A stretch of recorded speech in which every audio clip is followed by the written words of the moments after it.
I used to be a triathlete and an enthusiastic rower, and certainly getting out and doing exercise is really important to my mental health. If I get grumpy or stressed out, go for a run, go for a row is actually really good way of just reconnecting with nature a lot of the time, rather than actually the physical exertion. But I enjoy the physical exertion of it.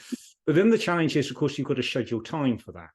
And so then you're mindfully trying to eat sensibly, do exercise, create new opportunities. The workload actually goes up compared to if you sort of sat there on the sofa with a bottle of wine and watching telly.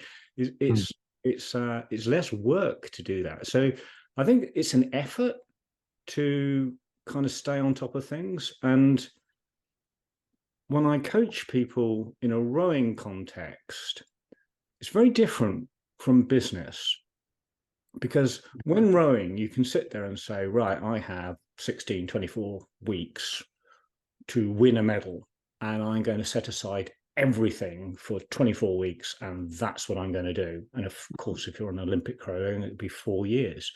Okay. And so you have a very narrow focus on a specific goal, and everything takes second priority. But of course, those people who are not selfish athletes, they've got a job, friends, colleagues, family, work obligations, community obligations. So, what's your experience in managing all these different priorities? Because you've obviously got a lot of stuff that you do for yourself and you enjoy your life and you thrive. But you're massively connected in the community. How do you manage all those other things?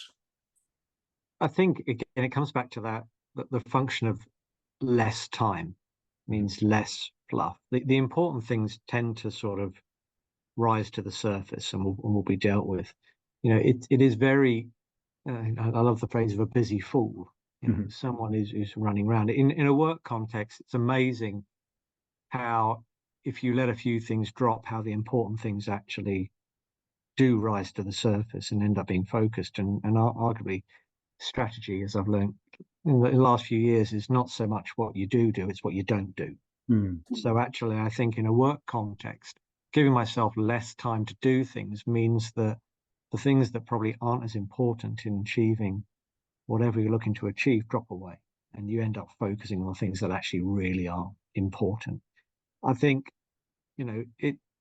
we do tend to, I think probably the last few years has given us a bit of a gift in a post-COVID world of, hopefully with most managers realizing that just because someone's bums on a seat and they clock in at 9 and they leave at 5 doesn't mean they're actually productive. And there are better ways of making sure people live a more fulsome life that create more productivity in the workplace. So I think maybe the ability that it doesn't matter. This morning, I dropped my son at school. I took the dog for a walk on the beach. I end up doing a couple of calls. I'm in the office at 11:30. Doesn't mean I'm not productive because I wasn't here at 9. It just means that I look at productivity now in a different way in terms of what I do. And I think selfishness as well, from a personal level, has to be seen as a positive thing and no longer negative. Putting yourself first, looking after yourself, making sure that you can be the best version of you to do the jobs is really, I think, pretty fundamental to how we're now living.